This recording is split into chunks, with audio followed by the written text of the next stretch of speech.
మీరు షూట్ చేసినప్పుడు అల్లు అర్జున్ గారు ఉన్నారా? ఉన్నారు. కాంబినేషనా?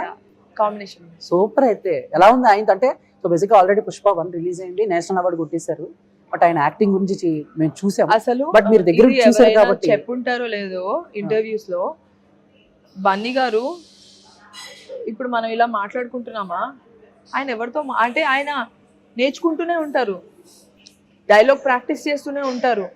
ఇలా అది పెట్టుకొని ఇలా అంటే ఆయన అది ఉంది కదా బాడీ లాంగ్వేజ్, అది పెట్టుకొని ఇలా ప్రాక్టీస్ చేస్తూనే డైలాగ్ చెప్తూనే ఉంటారు. ఆయన చెప్పుకుంటుంటే ఓ ఇంత ప్రాక్టీస్ చేస్తారా, ఇంత హార్డ్ వర్క్ చేస్తారా, ఇంత ఉందా బిహైండ్.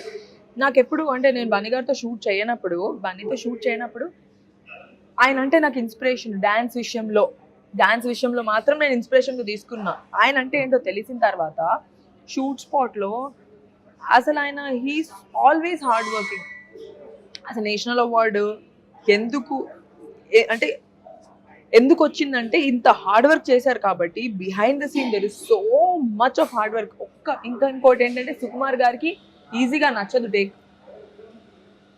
సుకుమార్ గారి డైరెక్షన్లో అంటే మినిమం 5 టేక్స్ ఉంటాయి, మ్యాక్సిమం 30-35 ఇంకా వెళ్ళిపోతాయి.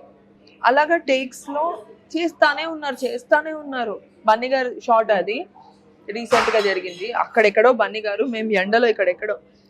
lot of takes, Chandu. I can't tell you how many takes. 2 hours we were standing under the sun. Sir ki perfection important. Properties కూడా అదే టైంలో రావాలి, కెమెరా అలాగే మూవ్ అవ్వాలి, అప్పుడే యాక్టర్ ఇలా చెప్పాలి, కరెక్ట్గా చెప్పాలి, అన్నీ సింక్ అవ్వాలి, ఫ్రేమ్ సింక్ అవ్వాలి. అది సింక్ అవ్వడం అంటే మామూలు విషయం కాదు కదా. అందరం ఒకేసారి ఒకేలా చేయలేం కదా.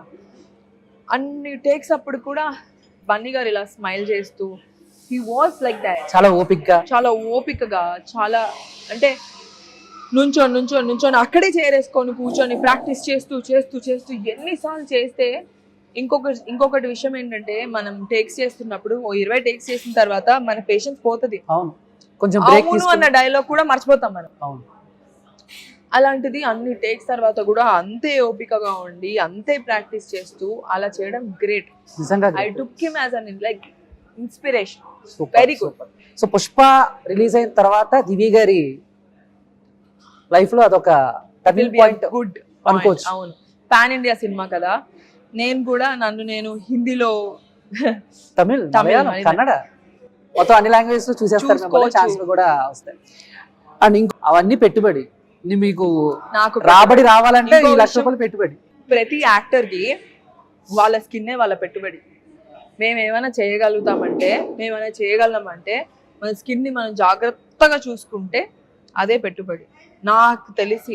నాకు అనిపించింది, నేను ఎన్ని గ్రీన్ టీలు తాగుతానో, ఎప్పుడైనా ఇలా చీట్ డేస్లో అన్నీ తింటాను, కానీ ఎంత వాటర్ తాగుతాను.